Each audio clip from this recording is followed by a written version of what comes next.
Et si on parlait de sport? Une émission produite par Laurent Garnier avec le concours du comité départemental olympique et sportif de Haute-Garonne. Bonjour à tous et bienvenue dans Et si on parlait de sport, l'émission exclusivement consacrée au sport que nous avons le plaisir de vous présenter avec Laurent Garnier tous les mercredis. Bonjour Laurent. Bonjour Audrey. Nos invités du jour, Léon Mainville et Géraldine Clavé pour parler cyclisme féminin. Bonjour. Bonjour à vous. Et Grégoire Champin et Brianna Vidé pour parler escrime. Bonjour. Bonjour à tous les deux. Au sommaire de cette émission, deux formats de 2 fois 15 minutes, nous vous amenons en première mi-temps à l'arrivée du Tour de France Femmes à Blagnac en compagnie de Géraldine Clavé du comité de cyclisme de Haute-Garonne. Nous évoquerons plus largement le cyclisme féminin et son développement dans le département. En deuxième mi-temps, direction Milan en Italie pour un retour sur les championnats du monde d'escrime avec Grégoire Champin, maître d'armes, et Brianna Vidé, multiple championne de France handisport et vice-champion du monde. Nous parlerons aussi d'escrime et de la pratique en Haute-Garonne. Mais tout de suite, dans l'avant-match, les résultats sportifs de la semaine. Et si on parlait de sport? Avant-match.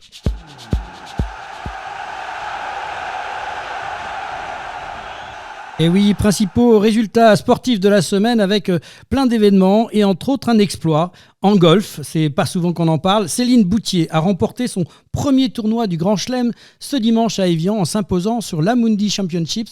En tête dès le départ de ce dernier tour, la Française n'a jamais tremblé et signe un exploit majuscule pour le golf français. Bravo, c'était important de citer cette jeune femme qui a bien travaillé sur le green. Et en football, la Coupe du monde de football féminine, l'équipe de France a arraché un précieux succès face au Brésil 2-1 pour son deuxième match de la Coupe du monde. Wendy Renard a inscrit le but victorieux sur corner en fin de match. Prochain rendez-vous mercredi avec le Panama. En championnat du monde d'escrime, l'équipe de France repart avec 6 médailles, dont une en or. Un bilan correct pour des Bleus qui repartent quand même avec des regrets. À l'épée, 13 ans après Maureen Nissima, en 2010, Marie-Florence Candansami est devenue championne du monde à l'épée à Milan. La Française a dominé l'Italienne Alberta Santuccio en finale 15-12. L'épéiste Romain Canon, champion du monde en titre, a dû lui se contenter du bronze. Double tenant du titre, les épéistes français ont abandonné leur bien en finale des championnats du monde à Milan, largement battus par l'Italie 32-47. Ouais, bon, on joue en Italie, c'est normal, il y avait la puissance des Italiens là-bas, c'est logique. Au fleuret individuel, Enzo Lefort, double tenant du titre, s'est incliné en demi-finale des mondiaux. Il repart avec une médaille de bronze. Fleuret toujours, l'équipe de France s'est finalement inclinée en finale contre des Italiennes qui tiraient devant leur public. Et au sabre, renversées par la Hongrie, les sabreuses françaises doivent se contenter de l'argent aux mondiaux d'escrime. Alors qu'elles semblaient filer vers l'or mondial, les sabreuses françaises ont subi le retour des Hongroises portées par leur leader diminué, Anna Morton. Ouais, on en parlera tout à l'heure, c'est vrai que ça n'a pas été évident, on aurait pu faire mieux, comme on dit. Alors après on passe à la Formule 1 avec le Grand Prix de Belgique et bien sûr encore une fois le fameux Max Verstappen sur Red Bull remporte une 8e victoire de suite en dominant le Grand Prix de Belgique. Déjà victorieux au sprint samedi, Max Verstappen s'est imposé sans discussion sur le circuit de Spa-Francorchamps. Le pilote Red Bull a devancé son coéquipier Sergio Pérez et Charles Leclerc sur Ferrari. Esteban Ocon et Pierre Gasly, nos deux Français, se classent cette fois-ci en 8e et 11e. Et en natation, avec nos mondiaux de Fukuoka au Japon, après les 3 titres du Toulousain Léon Marchand en 200 et 400 mètres 4 nages et 200 mètres papillon, la France obtient sa 4e médaille d'or des mondiaux grâce à Maxime Grousset, impérial lors de la finale du 100 mètres papillon, et à 24 ans, il décroche son premier titre mondial. Et en water-polo aussi, on en parlait la semaine dernière, au championnat du monde, l'équipe de France monte en puissance. Au Japon, elle termine 6e mondiale pour la première fois de son histoire, en espérant mieux faire au JO. Et oui, c'est une bonne performance, il faut le noter. Le water-polo qui, jusqu'à présent, avait du mal à accéder dans le top 5-6. En volley, Challenge Cup. Alors, c'est important pour les filles. L'équipe de France féminine s'est imposée en finale de la Challenge Cup contre la Suède 3-1 dimanche à Laval. Pour la première fois de son histoire, elle disputera la relevée Ligue des Nations la semaine prochaine, comme les garçons. Et en cyclisme, du coup, on en reviendra tout à l'heure, mais en Tour de France donc féminin, Demi Vollering a remporté dimanche le Tour de France femmes avec Swift à l'issue du contre-la-montre de la dernière étape. La néerlandaise gagne ainsi son premier classement général à l'issue d'un chrono où elle a terminé 2e. L'étape est, elle, revenue à sa coéquipière Marlène Russer, impressionnante à Pau. Côté française, Juliette Labousse a fini ce Tour de France bien mieux qu'elle avait entamé.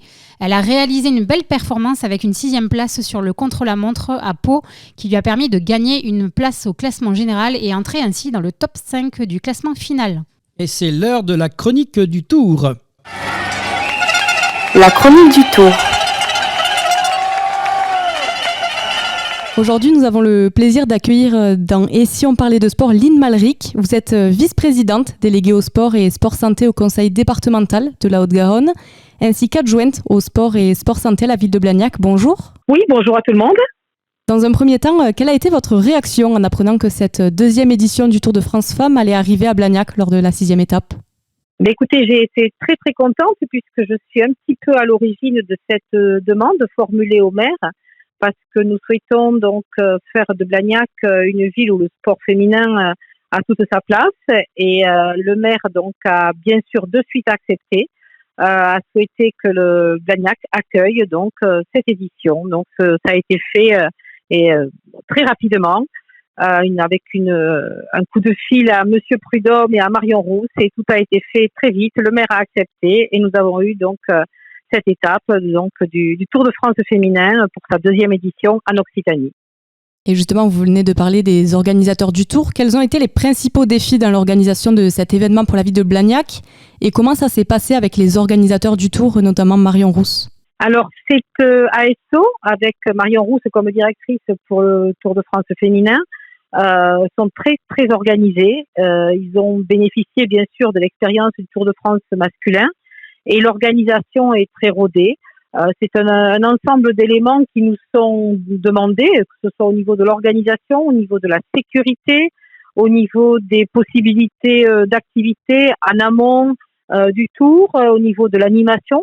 Et bien sûr, nous avons les services à la fois de la direction des sports de la ville de Blagnac et la direction de l'événement qui ont collaboré, sans oublier bien sûr ceux qui sont en cachet, c'est-à-dire la sécurité, c'est-à-dire les services techniques, qui ont bien sûr travaillé, œuvré avec la préfecture, etc., pour que l'étape de Blagnac soit une réussite.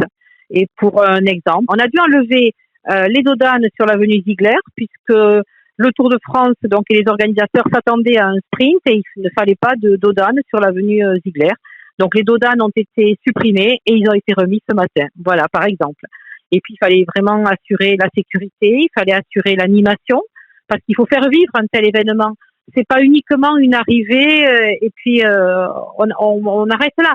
Il faut la faire vivre. Donc il y a eu des activités qui ont été menées en amont. On a fait par exemple la dictée du Tour de France dans les écoles, qui a été donc faite par Cathy Moncassin, vice-présidente de la Fédération française de cyclisme, mais aussi membre donc active du GSC Blagnac, qui est le club de cyclisme de Blagnac.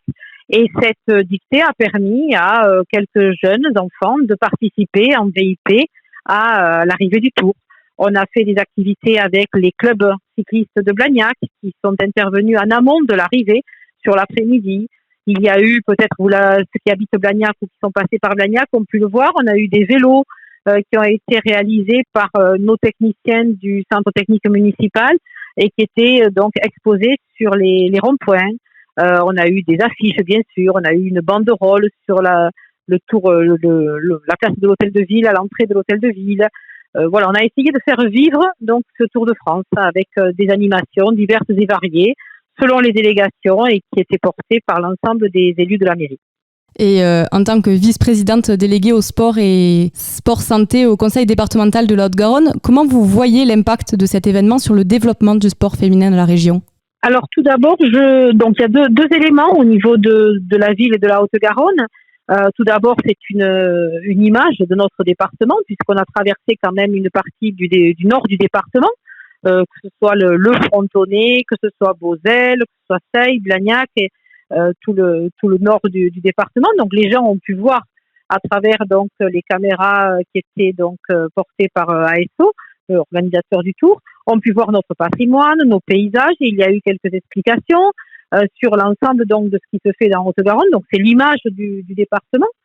C'est aussi bien sûr l'image de Blagnac qui a été valorisée à travers le Tour de France féminin. Et puis c'est aussi une belle image parce que le sport féminin, on savait pas l'an dernier si la première édition du Tour de France allait être une réussite.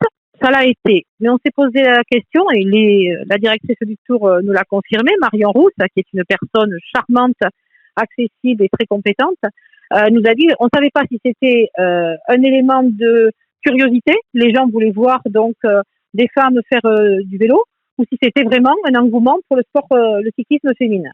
Cette année, on a la confirmation, puisqu'il y avait énormément de monde sur la route. Moi, j'ai la chance de faire l'étape Albi-Blagnac dans une voiture de la course.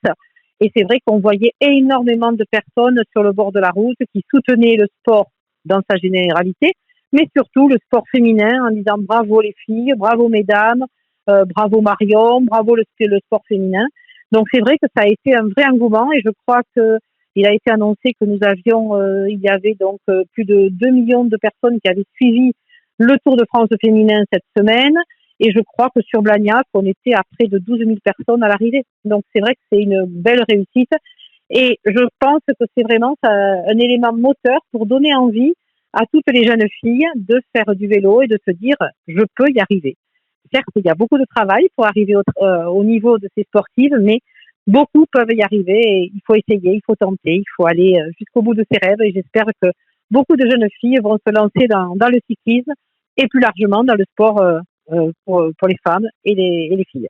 Et pour conclure, est-ce que vous avez un message à faire passer aux auditeurs ? Écoutez, je suis très attachée au sport santé et le sport de haut niveau, le sport professionnel, c'est une image, c'est un vecteur, ça donne envie. Et je pense qu'il faut que chacun essaie de pratiquer une activité physique parce que la santé, c'est important, c'est majeur et le sport, il contribue énormément pour lutter contre les pathologies les plus graves, mais aussi lutter contre la sédentarité. Et pour nos jeunes qui ont vraiment tendance maintenant à beaucoup être avec les réseaux, à être plutôt sédentaires ou avoir une alimentation pas forcément toujours aussi équilibrée et comme on le souhaiterait.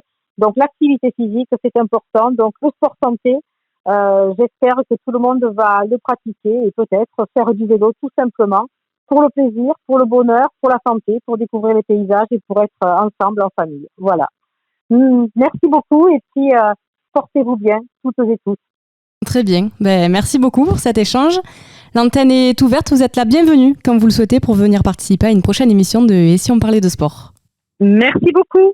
Et maintenant, place à la première mi-temps de cette émission Et si on parlait de sport avec nos invités Léo Mainville et Géraldine Clavé. Et si on parlait de sport, première mi-temps.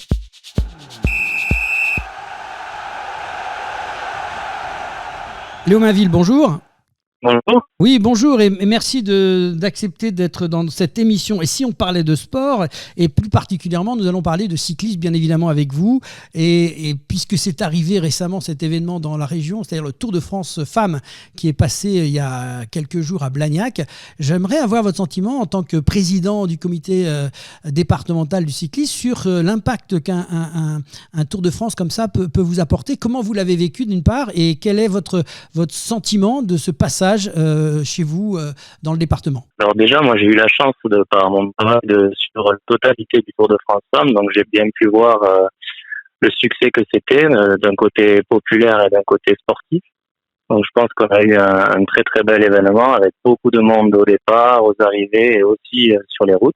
Et ensuite un très beau spectacle aussi sur le vélo avec du suspense jusqu'au bout et une très belle course de vélo.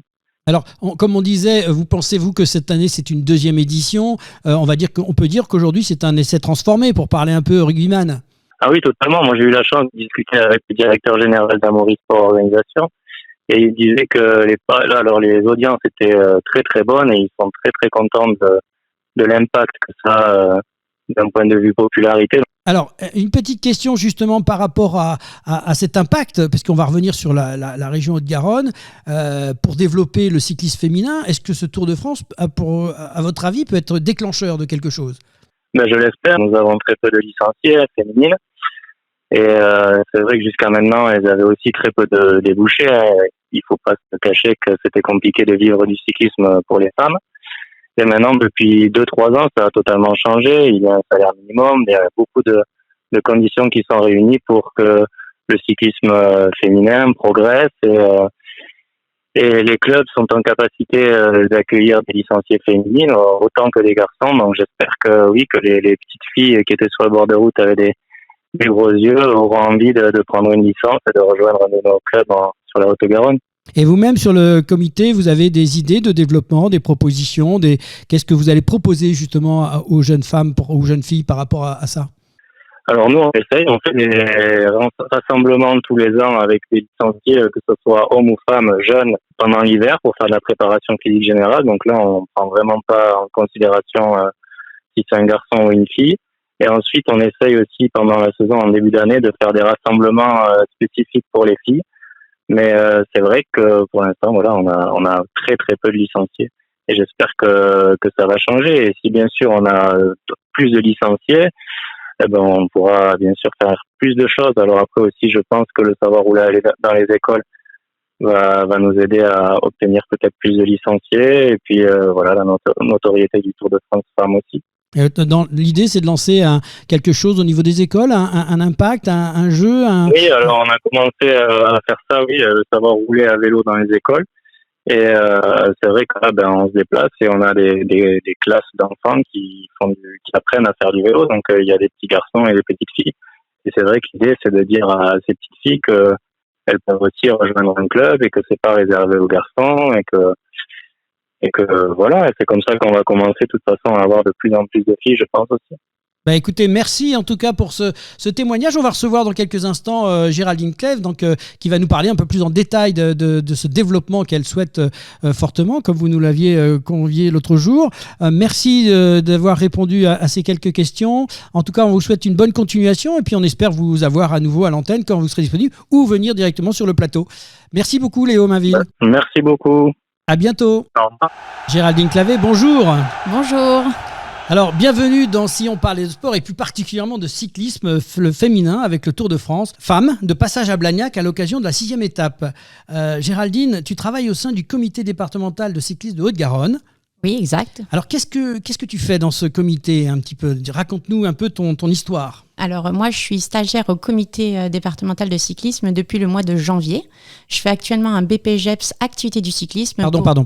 BP quoi ? BPGEPS. Ça veut dire ? C'est un brevet ? C'est un brevet professionnel pour être éducatrice sportive spécialisée en activité du cyclisme. Faut tout nous dire, Géraldine, c'est important. Ouais, c'est important pour la compréhension. Okay. Vas-y, continue, je t'en prie.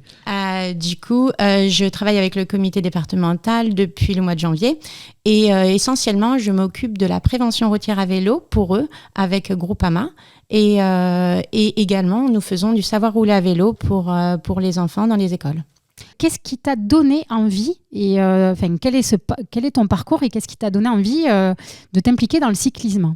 En fin de compte, c'est toute une histoire de famille.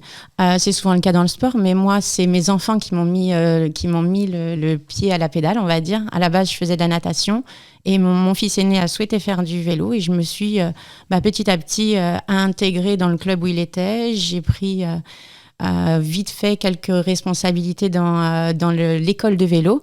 Et puis ensuite en Seine-et-Marne, parce qu'avant j'étais en Seine-et-Marne au sein du comité départemental et aussi au niveau de la région d'Île-de-France. Voilà. Et quand je suis arrivée ici, je me suis dit pourquoi pas en faire mon métier, parce qu'à l'époque c'était que du bénévolat. Donc voilà. Alors, juste une petite chose, parce qu'on va aller un peu plus loin, mais j'ai vu que tu avais participé là à l'arrivée du Tour à Blagnac. Oui, c'est quand même important. C'est extraordinaire. Qu'est-ce que tu as fait là ? C'est un petit peu, on revient là-dessus quelques instants, mais c'est important parce qu'on en a parlé avec Léo Mainville. Comment on a vécu cette arrivée pour quelqu'un passionné de vélo, d'après ce que je comprends ? Il y avait des jeunes, comment ça s'est passé ? En fin de compte, c'était incroyable. La ville de Blagnac, avec ASO, nous a permis de faire les derniers kilomètres avec les enfants des clubs de vélo du comité départemental. Donc toi aussi, tu étais à vélo? Ouais, bah oui, j'en ai profité. Génial. Voilà, donc chacun avait le maillot de son club et chacun a pu faire les 3-4 derniers kilomètres, franchir la ligne d'arrivée, la flamme rouge, enfin voilà. Lever les bras et tout. Voilà, ils ont fait un sprint, on leur disait mais pas trop vite et forcément, si les enfants, on les met sur des vélos, ils veulent faire le sprint. Moi, j'en ai profité. C'est bravo, super. Voilà. Donc ces enfants, ils ont eu le droit de faire cette arrivée et après, il s'est passé quelque chose avec eux? Alors, on a attendu forcément la caravane, le petit détail qui fait plaisir. Et ensuite, on a été voir l'arrivée et on s'est positionné derrière la ligne d'arrivée. Et là, incroyable, les filles, elles sont hyper accessibles. Ils ont pu aller les voir, on a pris des photos avec Audrey Cordon-Rago. Voilà, c'était vraiment... Il y avait des étoiles dans leurs yeux, il y en avait même dans les miens, faut pas se mentir. Non, c'était vraiment chouette, très très chouette. Ouais, voilà. Quel est toi ton regard sur ce Tour de France féminin quand même? Ah bah moi, le Tour de France féminin, là, ça nous donne une opportunité de parler de cyclisme au féminin. Et en plus, on met les filles sur des épreuves à étapes, ce qui est pas forcément... elles n'ont pas forcément l'habitude. Et donc, c'est encore plus compliqué. Et puis là, on profite de la médiatisation du Tour de France. On fait ça dans la foulée du Tour de France homme. Donc, voilà, c'est magique, c'est magique. Et puis, les spectateurs sont là, quoi. C'est incroyable. Ah, ça, c'était génial. Ouais. Du coup, toi, par rapport justement à cette implication avec les jeunes, là où tu t'es régalé avec eux, avec le sprint, toi, tu travailles du coup au cœur du cyclisme dans le département, tu es en charge de ces jeunes-là, des jeunes en général. Et quelle est en fait ta mission exactement? Quel est ton rôle du coup? Alors, pour le département, je m'occupe plus de tout ce qui est prévention. Mais par contre, je suis aussi bénévole dans un club et je suis éducatrice au sein de ce club-là. Et donc, les entraînements du mercredi, les accompagnements en compétition, les déplacements quand il y a des déplacements. Voilà, je m'occupe. Moi, j'aime bien les petits parce qu'on peut tout leur apprendre. Mais également avec le comité, j'ai participé à des déplacements de sélection des cadets pour les finales de Coupe de France des départements. Donc, c'est incroyable. Quel est du coup ton objectif au sein du département et vis-à-vis des jeunes du coup? Moi, continuer à m'impliquer, en fin de compte, pouvoir apporter au département la pluriactivité qu'il y a maintenant grâce à la prévention routière, grâce à tout ce qu'on peut apporter en plus du sport. Tout ça pour donner de la visibilité au monde du sport. En fin de compte, on s'aperçoit maintenant qu'on a du mal à trouver des sponsors pour nous financer, mais par contre, par nos actions, on peut toucher les entreprises qui, derrière, ils nous sponsorisent quand même et ils sponsorisent le haut niveau. Donc, on essaye vraiment de valoriser le sport, mais en faisant aussi autre chose que du sport. Et en plus, particulièrement, je sais qu'en off, tu nous l'avais dit et même écrit, que ton objectif, c'est de reprendre la base de la valorisation des cyclistes féminines. Oui, bien sûr. Alors là, c'est un travail qui est assez long. Moi, mon objectif, c'est vraiment que les filles, elles aient une place incroyable comme on voit à la télé, que ce soit le cas dans toutes nos compétitions. Encore aujourd'hui, on participe à des compétitions où les filles sont pas toutes récompensées et c'est dommage. On devrait ne pas avoir à se poser la question parce que les épreuves sont mixtes quand elles sont enfants. On récompense les 3 premiers de la course, on récompense les 3 premières filles. Voilà, ça existe encore où on récompense que la première fille, donc c'est dommage. Mais quand on donnera de la valorisation à tout ça, eh bien du coup, ça donnera, je pense, plus aussi envie aux filles de continuer. Parce qu'on a aujourd'hui, en termes de licenciés, on a 11% de nos filles en Haute-Garonne, 11% de nos licenciés qui sont des filles. Donc c'est vraiment très peu. Moi, je pense qu'il y a la médiatisation du cyclisme féminin va nous aider. Et ensuite, tout ce qu'on fait dans les clubs avec les éducateurs qui sont formés pour accueillir des jeunes filles et surtout les garder quand elles passent à l'adolescence. Alors, est-ce que tu peux nous donner peut-être des actions justement concrètes? Qu'est-ce que vous faites pour essayer de justement recruter et de créer ce vivier? Pour le recrutement, il y a tout. Nous, au comité, on recrute pas réellement. On parle de sport au féminin, mais c'est les clubs qui recrutent au forum des associations, quand ils organisent des compétitions. Mais on peut aussi aller dans les écoles. Quand on va faire du savoir rouler à vélo dans les écoles, on peut aussi parler aux jeunes filles et puis leur dire, regarde, le vélo, c'est sympa aussi. Tu peux venir. Il y a de la route, mais il y a aussi du VTT, du BMX. Il n'y a pas que le sport, la route. Voilà, tout le monde voit mais il n'y a pas que ça. Et du coup, on peut aussi valoriser les filles avec on fait des stages de cohésion. On fait aussi des détections On intègre les filles aussi bien que les garçons au stage de détection et on fait des stages féminins.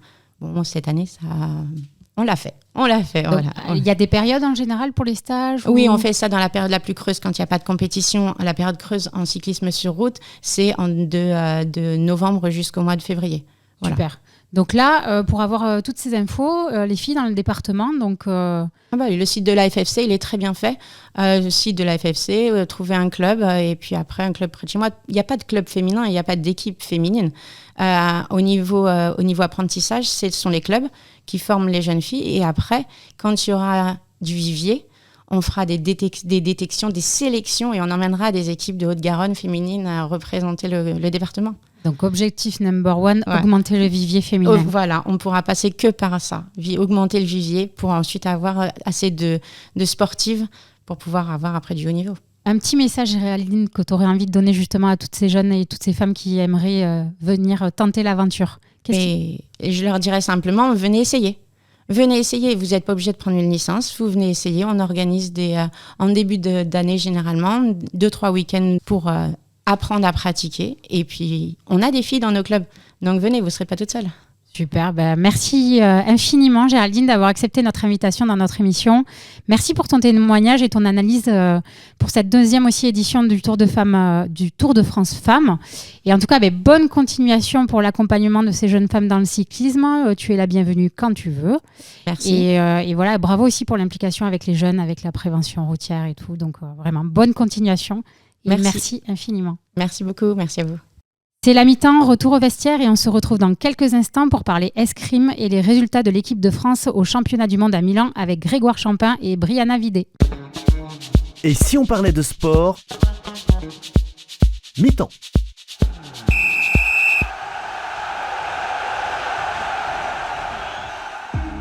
Passionné de sport, vous souhaitez participer à son développement sur le territoire de la Haute-Garonne? Alors ne cherchez plus. Le comité départemental olympique et sportif de la Haute-Garonne est là pour vous. Notre passion commune, l'excellence sportive et l'olympisme. Le CDOS 31 accompagne les comités départementaux et les clubs dans leur développement. Par des formations adaptées aux bénévoles et salariés pour développer leurs compétences, par l'organisation de multiples manifestations sportives dans lesquelles vous pouvez être intégré, à travers la mise à disposition de volontaires en service civique. Alors contactez le comité départemental olympique et sportif de la Haute-Garonne dès maintenant par mail contact@cdos31.org ou au 05 62 24 19 02.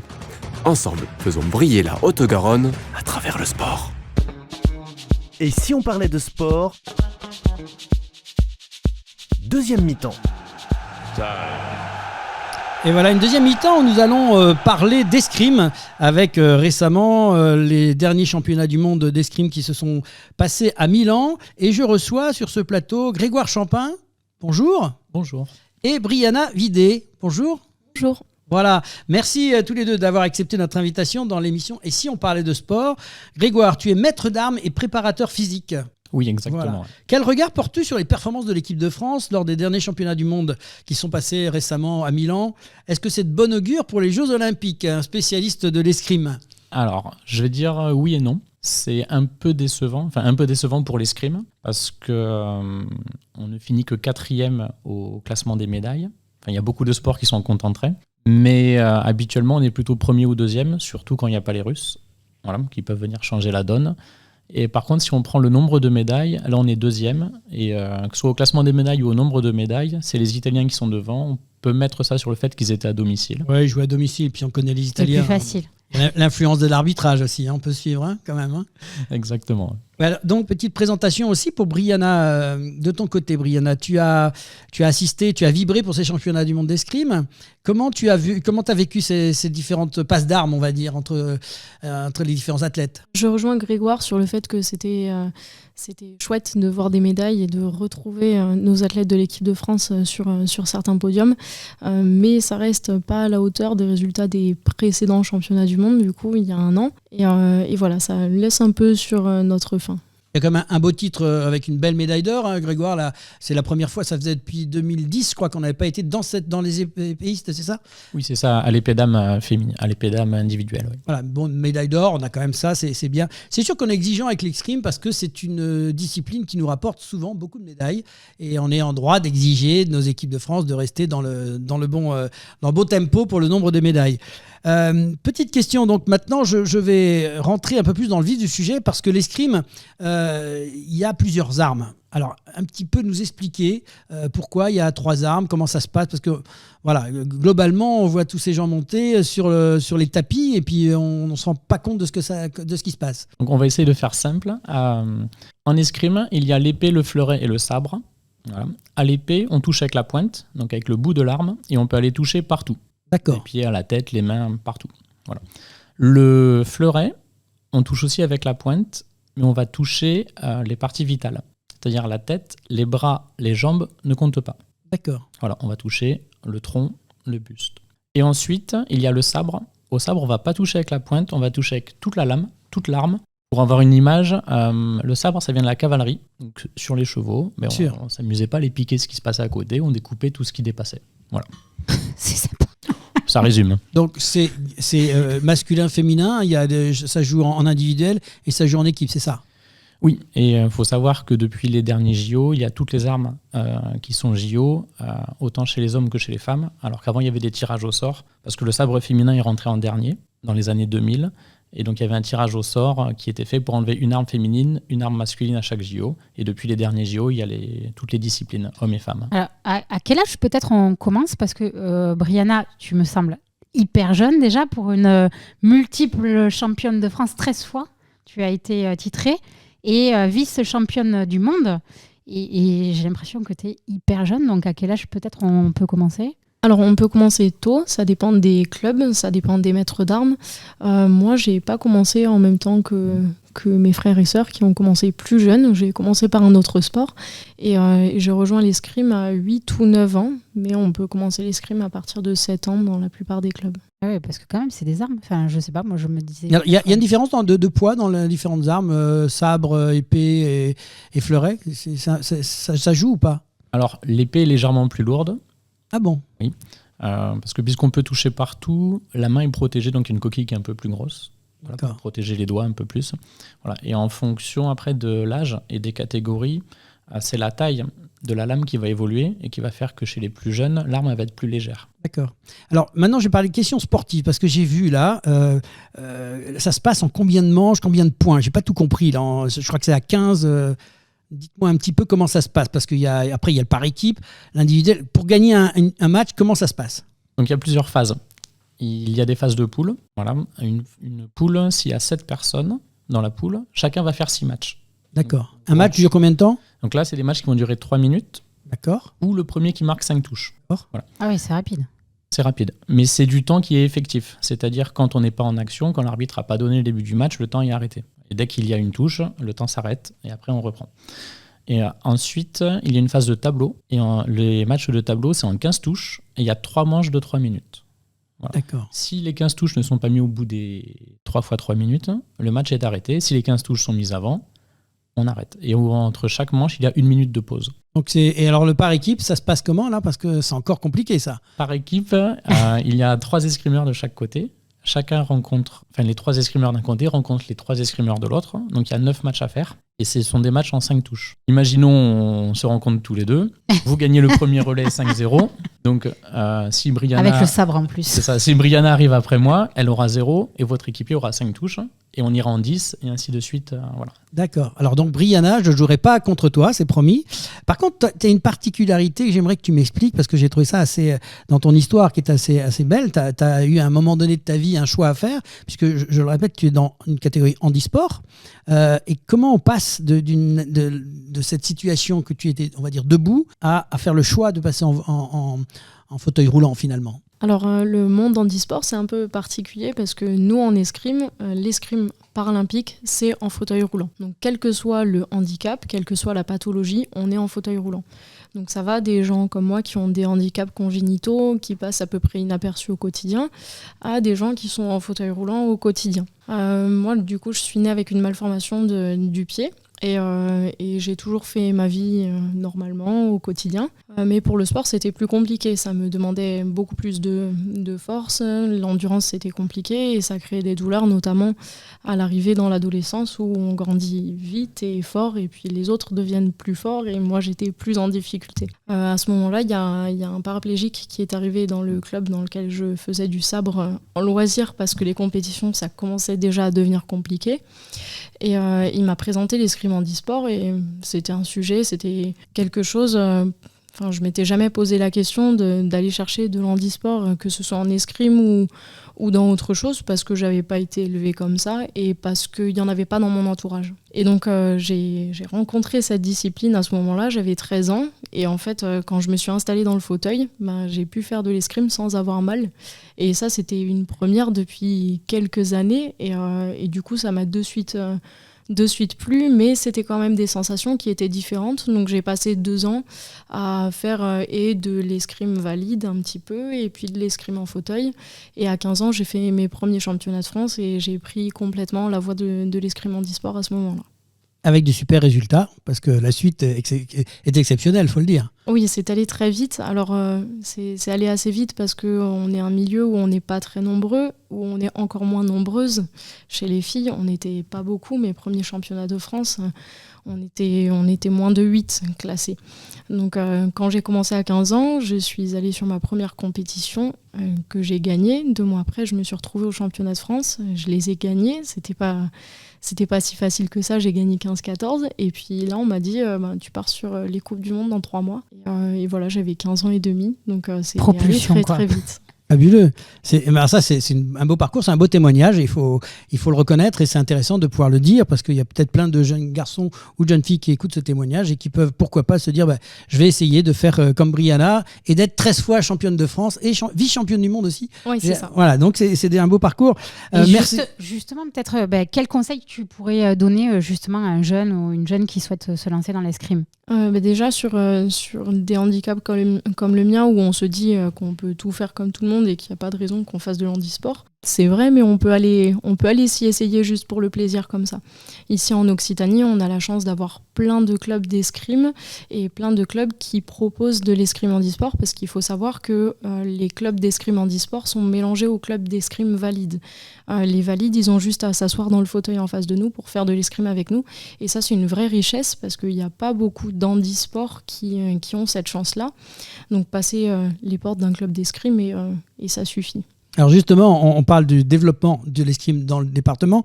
Grégoire, quelques infos sur ce développement, comment ça se passe? Parce que on a vu un petit peu on a fait un petit tour d'horizon, mais concrètement, comment ça se passe dans ce département pour pratiquer l'escrime?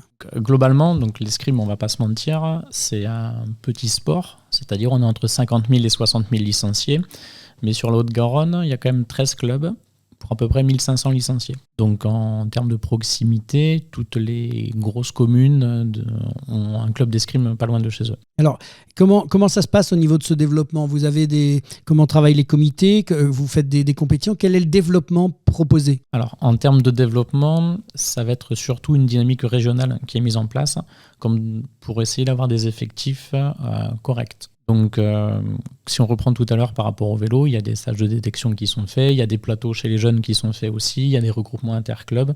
Il y a beaucoup de choses qui sont faites pour essayer d'avoir des pratiques de proximité. Et après, chaque club aussi va avoir des actions, que ce soit dans les écoles, avec les centres de loisirs. Enfin, il y a beaucoup de dispositifs qui sont mis en place là-dessus. Où est-ce qu'on peut retrouver justement toutes ces infos pour les personnes qui se posent la question au sein de la Haute-Garonne? Donc, le mieux, c'est d'aller sur le site soit du comité régional Occitanie, soit de la Fédération française d'escrime. Et en mettant votre adresse, vous aurez par géolocalisation les clubs les plus proches de vous. Et souvent sont déjà renseignés aussi les créneaux horaires, parce que ça peut être un choix. Ouais. Des fois, 5 minutes de plus de voiture, il y a peut-être un créneau qui vous va mieux que celui qui est le plus proche de chez vous.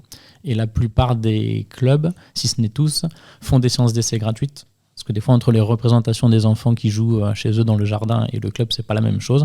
Et ça permet d'essayer avant de s'engager plus longuement. Alors, peut-être question bête, mais alors, est-ce que du coup, comme il y a plusieurs armes et plusieurs techniques, est-ce qu'il y a plusieurs séances d'essai? Alors, très souvent, les clubs sont spécialisés. D'accord. Voilà. Le sabre, entre guillemets, c'est un monde à part. Parce que si on revient à tout à l'heure, on va toucher avec toute la lame. Donc, c'est pas la même façon d'apprendre qu'à l'épée et au fleuret où on va toucher avec la pointe avec le bout. Donc souvent les clubs qui font de l'épée font du fleuret, même souvent on commence par le fleuret et après on va soit continuer vers le fleuret, soit par l'épée. Et le sabre, c'est vrai que c'est quand même un tout petit peu à part et c'est la pratique la moins développée au niveau national. Et c'est celle peut-être qui arrive dans un deuxième temps justement, après une première pratique alors? Et non. Non. Désolé, mais non, en fait, si on commence au sabre, on finit au sabre parce que c'est vraiment des apprentissages différents. Ouais. Voilà. Oui, du coup, moi j'ai été inscrite dans un club de sabre toute petite et j'ai jamais dérivé du sabre. Donc je me suis essayée au fleuret et à l'épée, notamment parce que en handisport, on a une obligation de faire 2 armes pour se qualifier au jeu. Mais sinon, mon arme de prédilection, c'est le sabre. J'ai commencé par le sabre et je terminerai par le sabre. Ouais. Donc c'est vraiment un monde à part. Et rajouter quelque chose, Grégoire, non? Non, c'est exactement ça. Voilà. Donc, dans vos équipes, là, dans vos clubs, est-ce qu'il y a des garçons ou des filles qui se préparent pour les Jeux Olympiques? Ça nous intéresserait de les connaître. Alors, je me tourne vers Brianna, mais Grégoire, est-ce que tu as des jeunes en préparation olympique? Alors, sur la Haute-Garonne, il n'y en a pas. Donc on a de l'espoir avec toi, Brianna. Ah ouais. On va te pousser derrière toi pour que tu te qualifies. C'est ça. Donc moi, je viens tout juste de rejoindre le club de Muret là, pour la saison prochaine. Donc sur cette saison... Le mercato a marché alors? C'est ça. Non, pour plusieurs raisons. Pour notamment du rapprochement et du développement de l'escrime handisport. Donc je serai sur le club de Muret sur toute l'année prochaine pour la dernière ligne droite avant la qualification pour les Jeux paralympiques. Donc ici, sur le département, on est 2. Il y a moi et Maxime Vallet sur l'escrime handisport. Et sur la région, on est un petit peu plus nombreux. Il y a un jeune Nîmois qui est dans l'équipe de France qui essaye de se qualifier pour les Jeux, mais ça risque d'être un petit peu plus compliqué pour lui. On va vous suivre et on va t'encourager à être qualifié. Merci. Allez, Brianna. En tout cas, merci vraiment à tous les deux pour ces échanges et analyses de performance également, et pour votre éclairage sur l'escrime qui est effectivement assez développé et hyper complexe. Enfin, moi, je viens d'apprendre plein de choses hyper intéressantes. En tout cas, l'antenne vous est ouverte. Vous êtes les bienvenus quand vous voulez pour communiquer et venir échanger avec nous et avec les auditeurs. Et si on parlait de sport, la chronique.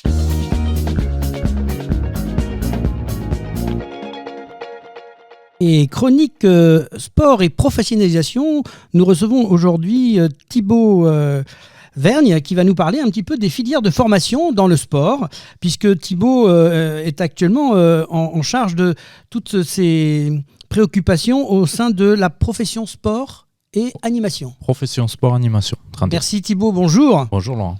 Alors, donc, dans ce que vous proposez, il y a plusieurs fils. D'abord, pour renseigner un peu nos auditeurs, ces jeunes qui veulent pratiquer, qui veulent avoir une carrière, qu'est-ce qu'on peut leur proposer? Donc, j'ai vu que vous nous proposiez 2 filières. La filière universitaire.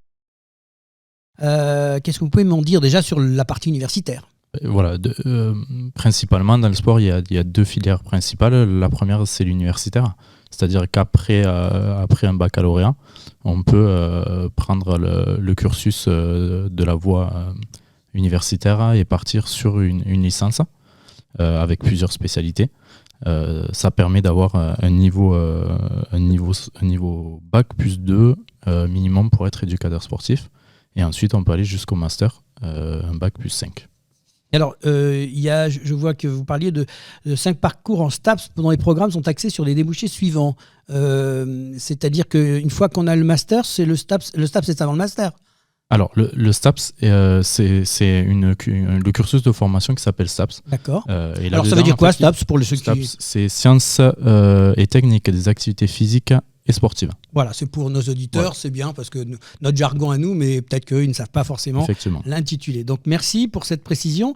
Donc, les parcours de STAPS alors? Alors, il y en a plusieurs. On peut aller en activité physique adaptée et santé, en éducation et motricité, en management du sport, en entraînement sportif, et il y en a un dernier qui est un peu moins présent, c'est l'ergonomie du sport et performance motrice. Alors, si on rentre un peu dans le détail, activité physique adaptée et santé, c'est-à-dire que je veux faire cette filière, ça correspond à quoi? Qu'est-ce que je vais faire? Là, c'est essentiellement de l'encadrement et des projets qui sont autour de personnes en situation de handicap, ce soit sensoriel ou moteur. D'accord, donc ça, c'est une première filière possible. Éducation et motricité. Alors là, c'est surtout pour s'orienter vers le CAPEPS et pour devenir professeur d'EPS dans les collèges et lycées essentiellement. Le CAPEPS, qui veut dire? qui veut dire certificat d'aptitude au professorat d'éducation physique et sportive. Merci, très bien, c'est important aussi de préciser ces détails. Management du sport, alors qu'est-ce que c'est que le management du sport? J'ai envie de faire ça moi. Alors là, c'est pour plus des sujets liés au développement, à la communication, à l'événementiel, autour d'organisations sportives, qu'elles soient marchandes ou non marchandes. Vous pouvez intégrer différents postes de chargé de développement notamment. D'accord, ça s'approche un peu de la communication, on mélange un petit peu tout ça, je crois. Dans le management du sport, on a eu des études assez complètes sur les ressources humaines, le côté financier aussi, le droit du sport et ainsi de suite. Ça, c'est un peu les nouvelles dispositions, parce que ça n'existait pas il y a quelques temps. Maintenant, tous les événements qui se lancent, on a structuré tout ça, d'après ce que je vois là. Oui, voilà. C'est essentiellement pour accompagner le milieu sportif et le professionnaliser qu'il y a eu tous ces fonctions de support en fait, qui se sont créées et qui maintenant existent de manière pérenne. D'accord, demain je veux organiser Roland-Garros, il faut que je passe par là, quoi. Et voilà, ça peut être une possibilité. Bon, j'en suis pas là, mais bon, c'est un clin d'œil. Entraînement sportif. Oui. Alors entraînement sportif, là, c'est pour rentrer plus sur de la préparation physique. Ça peut être auprès notamment de sportifs de haut niveau ou directement auprès d'associations essentiellement. Et ergonomie du sport et performance motrice. Alors là, c'est un peu plus particulier, c'est pour concevoir du matériel de sport et loisirs. Donc merci Thibaut pour toutes ces informations-là. Alors si maintenant je veux rejoindre un peu toutes ces filières-là, où est-ce que je peux trouver ces informations ? Et je vous invite à vous rendre sur métiersdusport.fr. C'est un site d'orientation qui recense l'ensemble des formations liées au sport. Alors, on va sur ce site, mais est-ce qu'il y a la possibilité aussi d'avoir des gens en contact ? Comment vous travaillez avec... Effectivement, à Profession Sport Animation, c'est aussi notre rôle de renseigner sur les métiers et toutes les formations liées au sport. Donc il suffit de nous joindre soit sur notre site internet, soit sur les plateformes web habituelles. D'accord, et donc comme un chat, vous leur répondez et les informations. En tout cas, merci pour ces informations sur cette filière universitaire. On se revoit très prochainement pour parler de la filière professionnelle. À bientôt, Laurent. Merci.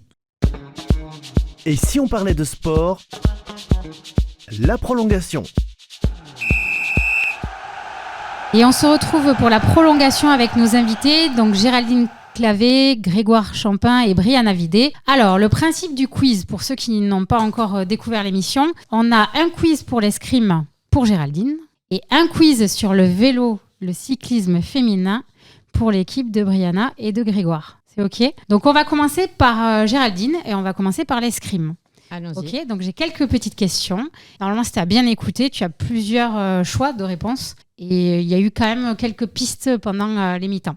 Première question, quelles sont les 3 armes de l'escrime ?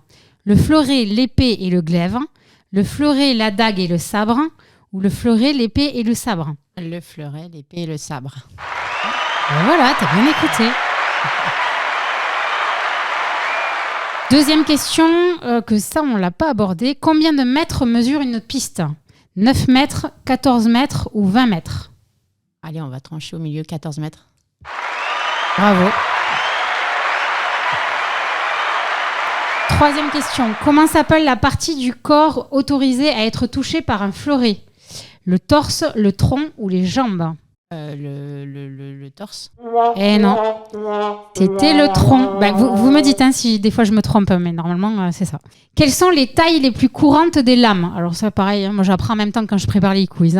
1, 2 et 3, 5, 10 et 15 ou 0, 2 et 5. On va faire au pif. 1, 2 et 3. Et non. C'était 0, 2 et 5. Merci Brianna, c'est ça. Alors j'ai trouvé cette petite question rigolote. Comment appelle-t-on l'extrémité d'un fleuret ? Le moustique, la mouche ou l'abeille ? Je dirais la mouche, non. Bravo. 6e question. Dans quel pays d'Europe a été inventé l'escrime ? L'Italie, la France ou l'Allemagne ? La France. Joli. Et dernière question. Que dit l'arbitre pour commencer un combat ? En garde, prêt, partez. À vos marques, prêt, go. Ou en garde, prêt, allez. Alors, c'est chaud. C'est soit la première, soit la troisième. En garde, prêt, allez. Ouais, bravo. Voilà, vous avez du défi parce qu'il y a quand même 5 sur 7. Bravo, Géraldine. Merci. Allez, un petit quiz un peu plus, je pense, sur le cyclisme féminin. C'est un peu plus costaud quand même. En 2015, quelle coureuse française était championne du monde en titre dans 3 disciplines différentes ? Le cyclisme sur route, le VTT et le cyclocross. Janine Longo, Pauline Ferrand-Prévot, Juliette Labousse ou Roxane Fournier? Pauline Ferrand-Prévot. Bravo. C'est une bonne réponse. En 2019 et 2020, tu dis, elle a remporté 2 nouveaux titres de championne du monde de VTT. Deuxième question. Avant d'être consultante pour la télévision, à quel âge Marion Rousse est-elle devenue championne de France? 18, 19, 20 ou 21? C'est une très bonne question. Allez, faites un choix. J'allais dire autour de la vingtaine. Eh ben vas-y. Enfin, allez. Bravo. 20 ans tout pile. Championne de France à 20 ans en 2012, elle a finalement pris sa retraite 4 ans plus tard pour se reconvertir en tant que consultante. Quelle course par étape version féminine d'un grand tour est disputée sans interruption depuis 1993? Le Tour d'Espagne, le Tour de France, le Tour d'Italie ou le Tour d'Allemagne? Bon, c'est pas le Tour de France. Le Tour d'Italie. Ouais, j'aurais dit ça aussi. Bien joué. Bravo. Et ça s'appelle le Giro d'Italia Femminile. Et pour l'heure, le seul grand tour féminin depuis disputé sur 10 étapes. Voilà. Autre question. De quelle nationalité est Elisabeth Deignan, championne du monde en 2015 et vainqueur de plusieurs classiques? Australienne, britannique, irlandaise ou américaine? Irlandaise. Eh non, il fallait quand même une mauvaise réponse. Britannique, elle est née Elisabeth Armistead et elle est mariée à l'ancien coureur cycliste irlandais Philippe Deignan. Voilà. Laquelle de ces courses italiennes est uniquement disputée par les femmes depuis 1974? La Tour d'Émilie, le Trofeo Alfredo Binda, le Grand Premio Bruno Beghelli ou les 3 vallées Varésines?